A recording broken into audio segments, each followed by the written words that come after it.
Hello friends, welcome back to my channel. তো বন্ধুরা, এখন আমরা এমন একটা আপডেট নিয়ে কথা বলবো, একটা এক্সক্লুসিভ আপডেটও বলতে পারো, এবং হয়তো তোমাদের কাছে এই আপডেটটা ভিত্তিহীন লাগতে পারে, ভিত্তিহীন বলে মনে হতে পারে, কিন্তু সত্যি বলতে এই আপডেটটার পেছনে একটা যুক্তি রয়েছে। তো আমরা সেই আপডেটটা নিয়ে কথা বলবো। দেখো, প্রথমত তোমাদেরকে এটা বলি যে যেটা ঘটলো, যেটা ঘটেছে, সেখান থেকে এটা বলা যায় যে একটা বড় কিছুর আভাস আমরা পাচ্ছি, একটা বিশাল কিছু ঘটতে চলেছে, তার প্রস্তুতি, তার প্ল্যানিং কিন্তু চলছে। আমরা বাংলা ছবির অডিয়েন্স হিসেবে আমাদের বাংলা ইন্ডাস্ট্রিতে আমরা একটা জুটিকে কিন্তু খুব মিস করি এখনো পর্যন্ত, সেটা হচ্ছে আমাদের সুপারস্টার জিৎ এবং এসবিএফ। নিঃসন্দেহে আমাদের বাংলা ইন্ডাস্ট্রিতে এই জুটি একটা সাকসেসফুল জুটি, সুপারহিট জুটি বলতে পারো। 2002 সালের পর থেকে তারা একটা যাত্রা শুরু করেছিল আর কি। তারা একসাথে কাজ প্রায় প্রত্যেক বছরই আর কি একটা দুটো করে তাদের আসতো। হ্যাঁ, প্রথমে তাদের সাথী থেকে জার্নি শুরু হয়েছে। লাস্ট কাজ খুব সম্ভবত পাওয়ার ছবিটা ছিল, এবং ওই ছবিতে পাশাপাশি সুরিন্দর ফিল্মসও ছিল কো প্রোডাকশন হাউস হিসেবে। বাট ওটাই লাস্ট কাজ ছিল আর কি, পাওয়ার ছবিটা এসবিএফ এর সাথে জিদ্দার। তারপর প্রায় 8-9 বছর, মানে এক যুগের কাছাকাছি তাদেরকে আর একসাথে দেখা যায়নি। কিন্তু সত্যি বলতে এই কম্বোটাকে, এই জুটিটাকে আমরা খুব মিস করি। আমরা চাই যে এই জুটি আবারও কাম ব্যাক করুক, এটা আমরা মন থেকে চাই। কিন্তু মানে কি বলবো, দুঃখের বিষয় তাদের মধ্যে এমন একটা মনোমালিন্য হয়েছে যার জন্য তারা কাম ব্যাক করছে না।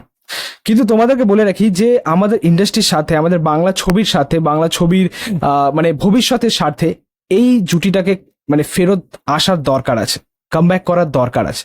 আমরা এখন আমাদের ইন্ডাস্ট্রিতে এটা দেখতে পাই যে যৌথ প্রযোজনায় কাজ হয়, মানে কোলাবোরেট করে কাজ হয়, বিভিন্ন প্রোডাকশন হাউস একত্রিত হয়ে ছবি বানায়। এতে কি হয় যে একটা ছবির বাজেট বেড়ে যায়, একটা বিশাল পরিকল্পনা করা যায় আর কি ছবিটা নিয়ে।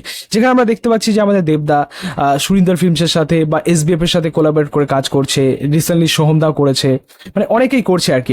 এতে অ্যাকচুয়ালি একটা ছবির মানে স্কেলটা বড় হয়ে যায়, আরো বড় মাপের বানানো যায়, ঠিক আছে। তো এটা অবশ্যই বলিউডেও আমরা দেখেছি, আমরা সাউথেও দেখেছি, রিসেন্ট টাইমে এরকম বড় বড় প্রোডাকশন হাউস যৌথ প্রযোজনায় এসে কাজ করে। এবং এখন আমরা আমাদের ইন্ডাস্ট্রিতেও দেখতে পাচ্ছি যে সকলে একত্রিত হয়ে কাজ করছে। কিন্তু আমাদের জিদ্দা কিন্তু সেখানে পিছিয়ে। আমরা এটা দেখেছি যে লাস্ট কত বছর ধরে, কিছু বছর ধরে আমাদের জিদ্দা নিজস্ব প্রোডাকশন হাউসের হয়েই কাজ করেছে, সেটা কিন্তু আমরা দেখেছি। কিন্তু আপনাদেরকে বলে রাখি যে আগামী তার কেউ বলে বিপ্লবী, কেউ বলে ডাকাত, এই ছবিটা কোলাবোরেট করেই হচ্ছে, ঠিক আছে। সেখানে জিদ্দার প্রোডাকশন হাউস রয়েছে এবং আরো একটা প্রোডাকশন হাউস রয়েছে যার নন্দী ফিল্মস, তো সেই প্রোডাকশন হাউসে রয়েছে। তো অবশ্যই কোলাবোরেট করে কাজ করছে, কিন্তু আগামী দিনে প্ল্যানিংটা কিন্তু আরো বড় হতে চলেছে। তোমাদেরকে একটা এক্সক্লুসিভ আপডেট দিয়ে রাখি। দেখো, এটা আমরা জানি যে এত বছর ধরে, লাস্ট 8-9 বছর ধরে জিৎ এবং এসবিএফ এর মধ্যে কোনো রকম কানেকশন ছিল না, কোনো রকম লিঙ্ক ছিল না।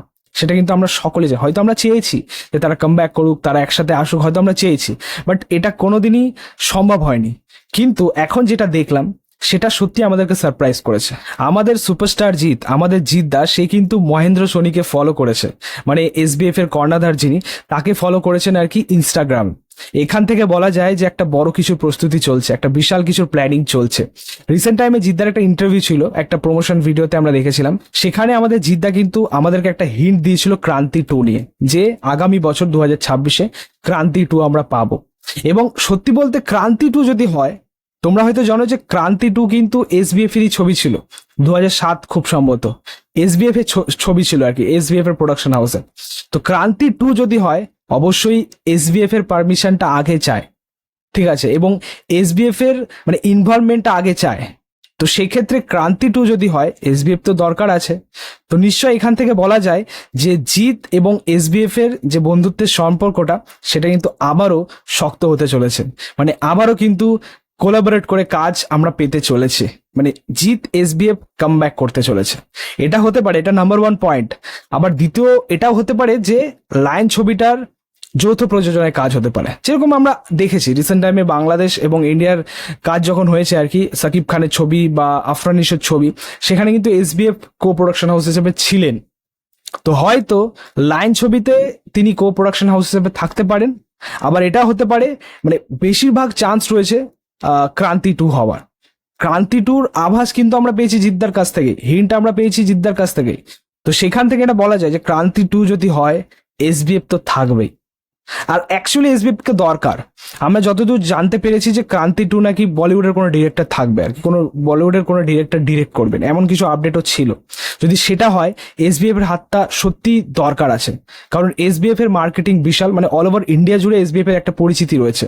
তো এসবিএফ যদি আসে, ছবিটা হয়তো বিশাল জায়গায় গিয়ে দাঁড়াবে। মানে প্যান ইন্ডিয়া যেরকম ভাবে আমরা দেখেছি এর আগে চেঙ্গিস রিলিজ করেছে, হয়তো আরো বড় আকারে মার্কেটটা পেতে পারে আর কি ক্রান্তি 2। তো এটা অবশ্যই বলাই বাহুল্য যে ক্রান্তি 2 যদি হয়, এসবিএফ কে কিন্তু আমরা পাবোই। এসবিএফ ছাড়া ক্রান্তি 2 অসম্ভব। যাই হোক, ফাইনালি আমাদের এতদিনের ইচ্ছে, এতদিনের স্বপ্ন হয়তো আলটিমেটলি সেটা পূরণ হতে চলেছে আর কি। আমরা চেয়েছিলাম যে জিৎ এবং এসবিএফ কিছু করুক, কামব্যাকটা করে দেখাক। আমাদের ইন্ডাস্ট্রিতে অনেক ভালো ভালোই কাজ হচ্ছে এখন, সেই রকম কাজ হচ্ছে। তো অবভিয়াসলি আমরা জিদ্দাকেও সেভাবেই পেতে চাই, এবং আমার যেটা মনে হয় যে ক্রান্তি 2 নিয়ে কিন্তু ভেতর কাজ হচ্ছে। না হলে যে প্রমোশন ভিডিওতে জিদ্দা এমন ভাবে, মানে এতটাই কনফিডেন্সের সাথে আপডেটটা দিয়েছিল, সেখান থেকে বলাই যায় যে ক্রান্তি 2 কিন্তু হবে। So be ready. যাই হোক, এই ছিল বলার এই আপডেটটা নিয়ে। তোমাদের মতামত, রিয়াকশন অবশ্যই কমেন্টে জানিন, এবং প্লিজ চ্যানেলটাকে সাবস্ক্রাইব করে যাও, পাশে থাকা বেল আইকন প্রেস করে দিয়ে পরবর্তী ভিডিও ক্লাব পাচ্ছ। Thank you, tata.